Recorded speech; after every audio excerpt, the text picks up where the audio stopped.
If you're a frequent coffee or soda drinker, listen to this. Caffeine can be part of a healthy diet, but too much can pose some health risks. Therein lies the devil, right? It's in the details. For this week's Your Life, Your Health medical specialist Emma Benson joins us now with more.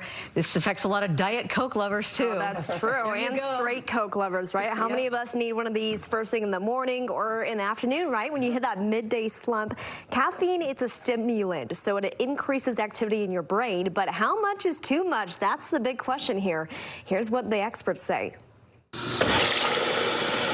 Most widely used psychoactive substance, with 80% of adults worldwide consuming caffeine regularly. There is an energy boost that comes from caffeine.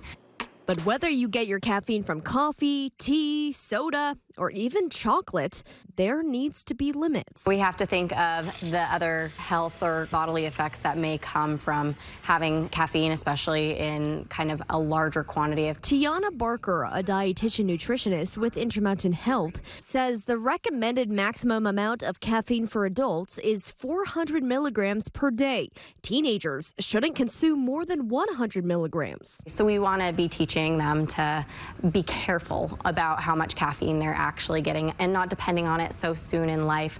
Too much caffeine can increase your risk for cardiovascular disease and cause an increased heart rate, mood swings, sleep problems, and lead to that inevitable crash. The higher the dose, the greater the crash. So how much is 400 milligrams? Well, this liter of Diet Mountain Dew has 153 milligrams, while this energy drink has 300, or it's about 3 to 4 cups of coffee. To overcome a caffeine addiction, try to slowly reduce your intake. Sometimes you'll notice that you get headaches. That might just mean, oh, I'm a little more dependent on caffeine. What can I do instead? Replace it with healthier options like milk or water, and focus on nutrient-dense foods. Food is your best fuel. It can sustain us for a lot longer. Since caffeine affects everyone differently, Barker says to pay attention to how you feel. It's not an all or nothing kind of thing there. It's just figuring out the way that you can find balance in your body and in your life.